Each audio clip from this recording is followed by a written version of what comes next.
일단은 뭐 국민의힘 입장에서는 이번 대법원 판결을 받아들이는 입장입니다. 받아들일 수밖에 없겠죠. 물론 파기 자판까지도 얘기가 나왔지만 법조계에서는 가능성이 매우 낮은 것으로 이야기를 했었고 파기 환송, 일단 고등법원에서 유죄를 전제로 판단을 다시 해라.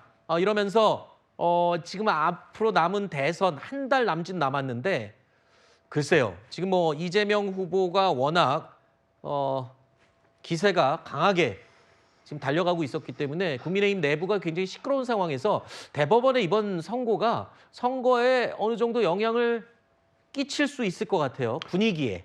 중대한 영향을 끼칠 겁니다. 왜냐하면 지난 2심 무죄 이후에 민주당에서는 줄곧 이재명 후보의 사법 리스크는 전부 해소됐다라고 국민들에게 이야기해왔습니다. 하지만 사실 5개 재판 중에 하나만 그것도 2심이 나온 것인데 마치 모든 5개의 재판이 전부 무죄인 것처럼 국민을 호도했습니다. 그 프레임이 근데 너무나 강하게 작동을 해서 국민의힘이 그동안 제대로 된 그런 공세를 펼치지 못했던 부분이 있었는데 오늘 대법원이 이렇게 2심에 대해서 완벽하게 유죄로 다시 뒤집는 이 판결을 통해서 이재명 후보의 도덕적 자질, 공직 후보자로서의 자격 이런 부분을 다시 국민의힘이 말할 수 있게 된 것이고요. 아까 말씀드린다시피 6월 3일 전에 반드시 나와야 됩니다. 그래야 이재명 후보가 정말 대통령직을 정상적으로 수행할 수 있을지를 국민들이 상식적으로 판단할 수 있지 않겠습니까? 만약 대통령이 됐는데 언제 재판이 나와서 유죄로 떠서 또 다시 재보궐선거를 치러야 될지 모르는 그런 불안불안한 국정 운영 이것이 왜 국민들이 감수해야 됩니까? 그건 잘못된 것이고요. 말씀드린 바와 같이 반드시 서울고등법원이 조만간에 결론을 좀 내줄 것을 저희는 촉구하는 입장입니다. 네, 일단 뭐 지금까지 민주당은 대선을 끌어가는 분위기가 굉장히 좋았습니다. 이재명 후보 같은 경우에는 실언을 하지 않고 실수를 줄이는 것만 하면 지금의 대세는 끝까지 갈 수 있을 것 같다라고 상당히 몸도 사리고 그리고 또 중도와 보수까지 끌어안는 행보를 해왔는데 이번에 대법원의 파기환송 결정은 그런 행보에서 적잖은 또 장애가 될 것 같습니다. 대법원에서 당초 이재명 후보의 그런 공선법 상고심과 관련해서 굉장히 이례적으로 속도전을 냈던 부분이 있었죠. 네. 결과적으로 봤을 때는 이러한 파기환송 결과를 도출하기 위해서 그렇게 급격하게 이 사건을 진행한 게 아닌가라는 의심이 들 수밖에 없을 것 같습니다. 네. 지금은 대통령 선거가 이제 한 달 남짓밖에 남지 않은 상황입니다. 네. 조기 대선 과정에서 민주당 대통령 후보로 이미 선출이 된 후보이고요. 현재 여러 가지 여론조사에서 압도적으로 1등을 달리고 있는 유력한 대선 후보입니다. 그런 후보에 대해서 대법원이 어떻게 보면 대통령 선거 결과를 좌우할 수 있는 그러한 선고를 지금 조기에 그것도 굉장히 다른 사건과 비교했을 땐 굉장히 이례적으로 빨리 결론을 내린다는 자체가 저는 이것이 자칫 잘못하면 선거에 개입한다. 사법부가 대통령 선거에 개입한다는 그러한 우려를 지을 수밖에 없을 것 같고요. 네. 물론 파기환송심 결과가 아직 남아있기 때문에 항소심 단계에서 이 부분 다시 한번 다퉈봐야 될 저는 문제라 생각이 들고요. 그리고 덧붙여서 아직까지 항소심 파기환송심에서 100만 원 이상일지 100만 원 미만일지 어느 정도일지 아직 양형 부분은 아직 판단받은 바는 아닙니다. 네. 파기환송심 단계에서 그 부분을 충분히 검토를 하고 법과 원칙에 따라서 판단해야 될 부분이라고 말씀을 드릴 수가 있겠고요. 네. 그렇기 때문에 이번 대법원 선고 결과에 따라서 민주당 후보가 어떠한 대선 행보에 있어서 어떤 영향을 미친다든가 그런 부분은 지금 단계에서 저는 전혀 영향을 미칠 가능성은 낮지 않을까라는 생각이 듭니다. 네. 이렇게 말씀을 하셨어요. 이재명 후보는 지금 압도적인 1등을 달리는 후보이고 이미 다 뽑아놓은 후보다. 그런데 그 후보에 대해서 이례적으로 신속한 심리를 거쳐서 대법원이 판결을 내리는 것은 대선 개입이 아니냐. 이렇게 지금 주장하셨거든요. 뭐라고 답변을 해주실까요? 국민은 법 앞에 평등하고요. 아무리 선거를 앞두고 있어도 공직 후보자로서 허위 사실을 공표한 죄가 있다면 오히려 국민들이 더 그러한 부분을 객관적으로 판단할 수 있도록 사법부가 판결을 내려주는 것이 마땅한 도리라고 생각을 하고요. 만약 이 사건이 올해 초 정도에 기소가 돼서 재판이 정말 전광석화처럼 이루어져가지고 이재명 후보 한 명을 떨어뜨리기 위해서 이루어진 재판이라고 한다면 그런 사법부의 정치 개입을 어느 정도는 수용할 수 있는데 사실은 이 재판은 진작에 끝나고도 한참 전에 끝났어야 할 재판입니다. 즉 지연된 정의였습니다. 그렇기 때문에 1심이 질질 끌고 와서 결국은 이재명 후보의 면죄부를 주려고 했던 것이 조희 대법원장에 의해서 겨우 바로 잡힌 것이거든요. 네. 저는 만약에 그렇다면 이재명 후보가 대통령이 됐습니다. 그런데 대법원이 선고를 해서 유죄 판결이 나오고 파기환송심에서 유죄가 확정돼서 대통령에서 물러난다. 이것은 또 얼마나 큰 혼란입니까? 국민들이 네. 무슨 죄입니까? 그 전에 국민들이 직접 판단할 수 있도록 하는 것이 그것이 마땅하다 말씀드리겠습니다. 아직 속보로 지금 아래 나가고 있는 이 부분 대법원이요. 표현의 자유는 개인이 아닌 선거인의 입장에서 봐야 한다. 그리고 선거의 공정성을 해치지 않아야 한다. 이 부분을 굉장히 대법원이 강조를 했습니다. 자, 이번에 대법원의 파기환송 결정에 거의 근간이 되는 그런 논리의 전제가 될 것 같습니다. 공직자의 표현의 자유는 일반인의 경우와는 다르다. 상당히 의미 있는 지적들과 판단을 한 부분이 있습니다. 물론 조윤산 변호사님 말대로 파기환송을 통해서 고등법원에서 이제 다시 판결을 하게 됩니다. 100만 원 이하의 판결을 받는다면 공직 선거에는 아무 지장을 받지 않고요. 하지만 100만 원 이상의 유죄가 선고가 다시 된다면 그때는 이제 선거 자격까지 모두 박탈되게 되는 상황이죠. 그러면 또 우리 대표님이 말씀하신 것처럼 대선이 끝난 뒤에 이게 됐을 때의 문제를 도대체 국민들이 어떻게 감당을 해야 될 것이냐. 이것 또한 상당히 심각한 문제가 될 것 같다. 이렇게 이야기를 해주셨습니다. 일단은 민주당 쪽에서는 적자는 부담이 되는 건 사실인 것 같네요. 말씀하시는 거 들어보니까. 일단 그 항소심 단계에서 무죄였던 사건이 유죄 취지로 파기환송된 상황에서는 말씀하신 것처럼 일정 부분 부담으로 작용을 할 수는 있을 것으로 보여집니다. 그렇지만 아직까지 최종적으로 확정되지 않은 사건에 대해서 이미 민주적인 절차를 통해서 후보로 선출한 이재명 후보에 대해서 어떠한 추가적인 그런 행보가 있을 필요성은 없어 보이고요. 지금 정상적인 대선 시기에 따라서 선거 운동을 계속할 필요성이 더욱더 있지 않을까 하는 생각이 듭니다. 네. 저는 이게 공직선거법 후보자가 만약에 이런 식으로 고등법원에서 빨리 판결을 내지 않는다면, 그래서 대통령이 만약에 됐는데 유죄 판결이 나와서 이렇게 되면요, 사상 초유로 1년에 2번이나 대선하는 상황이 네. 발생할 수 있습니다. 천문학적인 혈세가 투입되는 이 선거를 왜 우리가 2번 치르는 그런 비극적인 일이 발생해야 됩니까? 그리고 만약에 100만 원 미만으로 판단하면요, 다시 또 파기환송할 수 있습니다.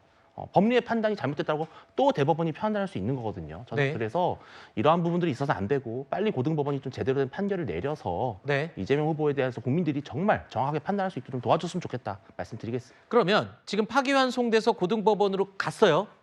여기서 이제 판단할 수 있는 대법원이 권장하는 기간은 그러면은 633에 한다면 3인가요? 그 부분도 사실 한번 살펴봐야 될 문제긴 합니다. 네. 지금 환송하게 되면 그것은 항소심으로 취급을 받거든요. 네. 그렇다고 한다면 633 원칙에 따르면 항소심이기 때문에 3개월의 여유가 그렇죠. 다시 한번 발생할 수가 있고요. 앞서 지금 양형과 관련해서 말씀을 하셨는데 만약에 모든 공소 사실을 인정하고 유죄로 판단한 다음에 100만 원 미만의 선고를 내린다. 그러면 대법원 입장에서는 양형에 따라서 대해서는 다시 심사하지는 않거든요. 그렇기 네. 때문에 그 부분은 사실상 확정되게 될 겁니다. 양형은 확정이 되는 거고, 그리고 또 633 원칙을 대법원이 최근에 여러 차례 강조해 왔던 만큼 파기환송된 저 사건은 일단 항소심으로 간주돼서 3개월 원칙, 3개월을 넘기지 않는 것으로, 그러면 오늘 날짜로 3개월을 넘기지 않는 것으로 지금 생각하면 될 것 같습니다. 그런데 일단 권성동 국민의힘 원내대표는 아까 이번 대법원 판결에 대해서 6월 3일 대선 전에 항소심도 판결이 나야 한다라고 얘기했는데 이거는 현실적으로는 조금 힘들겠네요. 그러면 3개월 633 원칙을 지킨다고 하더라도 그렇죠? 이례적으로 더 당길 수는 없잖아요. 근데 저는 이번에 대법원이 왜 이렇게 이례적으로 빠른 시일 안에 이렇게 전원 합의체 회부까지 하면서 속도전을 했느냐. 그만큼 국민들이 올바른 판단을 하기 위해서는 대법원, 사법부가 최후의 법치와 헌정질서 수호의 보루로서 그 역할을 하지 않았을 경우에 역사적 심판을 받을 수 있다. 국민들의 역사적 판단을 무겁게 받을 수 있다라는 그런 절박감이 좀 있었다고 봅니다. 네. 마찬가지 관점이라면 서울고등법원도 이 부분을 고려해야 됩니다. 만약 언제 유죄 판결이 나와서 대통령직을 내려놔야 될지 몰라서 불과 몇 개월 만에 또 대통령 선거를 치러야 될지도 모르는 그런 아비규환의 혼란을 막기 위한 차원에서라도 서울고등법원은 속도를 낼 수 있습니다. 그리고 이것이 그렇게 어려운 사건이 아니지 않습니까? 매우 단순하고 명료한 사건입니다. 오늘 대법원에서 250조, 공시상법원 250조 1항에서 말하는 허위사실 공표에 반드시 해당한다라고 분명히 못 박아서 규정했기 때문에 네. 1심 선고와 마찬가지로 같은 수준의 형량을 내리는 것이 마땅한 순리입니다. 이것을 사필 규정을 따라야 되는 것이 고등법원의 역할이고요. 저는 충분히 나올 수 있는 부분이다 그렇게 생각을 합니다. 이 부분을 하나 질문 드리고 싶습니다. 아까도 제가 한 서너 번 반복해서 말씀드렸듯이 대법원이 이번에 이 파기환송으로 고등법원으로 이 사건을 되돌려 보내면서 유죄 취지로 되돌려 보내면서 표현의 자유 그리고 피고인의 이익 이런 것들은 선거인들의 입장에서 판단해야 된다. 즉 선거인의 관점에서 표현의 자유도 봐야 하고요. 후보가 아닌 선거인의 관점에서 그리고 또 선거인들의 판단을 그르칠 수 있는지 여부를 아주 냉정하게 판단을 해야 된다는 점을 강조했어요. 저는 이 말이 계속 귀에 꽂혔던 이유가 대선을 지금 불과 33일 앞두고 있습니다. 그렇기 때문에 유권자들이 이번 대선에서 선거할 때 어떤 판단을 내릴지에 적잖은 기준이 되고 판단이 될 수 있는 그런 대법원의 판결이 아닐까. 이렇기 때문에 민주당에서도 대법원이 이 선거 개입 아니냐라고 또 항변을 할 수도 있는 근거가 될 수도 있겠고요. 일단 1심과 2심, 3심 모두 다 선거인의 관점에서 이재명 후보의 발언을 살펴봐야 한다는 것은 동일했습니다. 판결문을 살펴보게 되면 동일한 내용이 나와 있긴 한데요. 네. 그렇다고 하더라도 표현의 자유와 선거인의 관점에서 어느 정도로까지 봐야 되느냐에 대해서 대법원과 항소심의 입장이 달랐던 것으로 보여지는 것이고요. 그렇지만 지금까지 보통 공직선거법과 관련된 그런 판례들이 거쳐온 과정을 살펴보게 되면 정치적인 자유의 입장에서 표현의 자유를 폭넓게 인정하는 추세로 지금까지 나아가고 있었는데 유독 이번 이재명 후보의 발언에 대해서만 과거로 회귀하는 듯이 선거인의 관점에서 굉장히 엄격하게 정치인의 발언을 살펴보는 것으로 구성한 것 자체가 매우 좀 아쉬운 부분이라고 저는 할 수가 있겠고요. 지금 단계에서 대법원의 이런 선고를 통하여 자칫 잘못하면 야당의 제1당의 유력한 대통령 후보가 선거 투표 결과에 영향을 미칠 수 있는 그런 선거 결과 아니겠습니까? 굉장히 좀 우려스러운 부분이라고 할 수가 있겠고요. 앞서 지금 대통령 선거를 추후에 두 차례 또 해야 되는 거 아니냐라는 식의 말씀을 하시는데 대통령 선거 이후에 대통령으로 만약에 이재명 후보가 당선이 된다고 한다면 그 이후에는 헌법에 따라서 소추가 중단되게 되어 있습니다. 재판은 중단이 되는 거고요. 최종적인 결정이 나지 않을 가능성이 굉장히 높은 상황이기 때문에 그와 같은 우려는 기우라고 할 수가 있겠습니다. 네. 자, 말씀드린 동안 윤주진 대표를 보내드리고요. 우리가 최진영 변호사를 또 스튜디오에 새로 모셨습니다. 어서 오십시오. 안 그래도 네. 법적인 항목이 좀 많아서 제가 안 그래도 여쭤보려고 좀 기다렸습니다. 지금 파기환송을 통해서 2심의 판단을 다시 해라. 유죄를 전제로 지금 대법원이 돌려보냈습니다. 지금 선거와 관련된 얘기를 조금 하고 있었는데 선거인의 관점에서 중요하게 판단을 해야 된다. 앞으로 이게 어떤 의미를 가질지 법조인 입장에서 좀 설명을 다시 한번 해주실까요? 저도 여기 오면서 채널A 방송을 봤는데 네.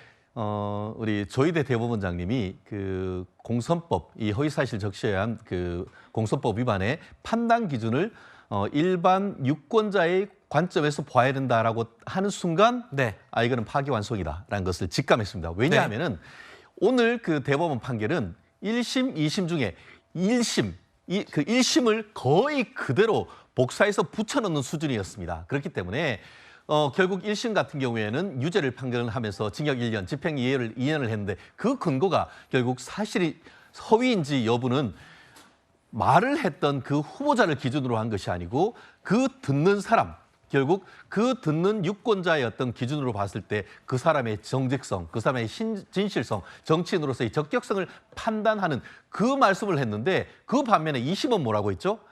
국민의 알 권리보다는 오히려 어떻게 보면 정치인, 후보자의 표현의 자유를 더 중점을 뒀던 그런 어떤 시각이 상당히 큰 차이가 있었던 것입니다. 그런데 이번 대법원 판결 같은 경우에는 2심 판결이 아니고 1심에서 얘기했던 종전의 허위사실 그 공표와 관련된 공직선거법 위반 대법원 판결을 그대로 인용하면서 그 법리로 이렇게 풀어가는 걸 보면서 아, 이거는 거의 1심과 유사하겠다라는 생각이 들었는데 아니나 다를까 말씀하신 것처럼 그 김문기 씨를 아는지 말았는지 김문기 씨와 그 어떻게 보면 그 골프를 쳤는지 말았는지 그리고 네. 이후에 백현동과 관련된 이런 세 가지 쟁점 중에 결국 김문기 씨를 알았는지 여부에 대한 것은 인식의 영역이기 때문에 무죄인 것은 그대로 받아들이지만 2심에서 전부 무죄했던 그 두 가지는 결국 잘못됐다. 법적으로 사실적으로 봤을 때 잘못됐다라고 해서 이제 파기환송했는 건 아니겠습니까? 네. 국민의힘을 지지하는 입장에서는 사실상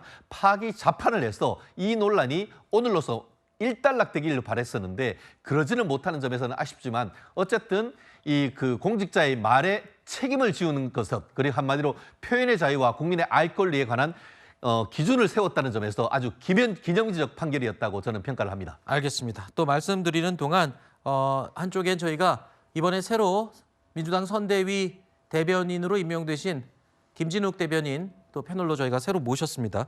자, 어서 오십시오. 일단 대법원 판단 이후에 정치권에서 특히 민주당에서 지금 반응들이 쏟아져 나오고 있습니다.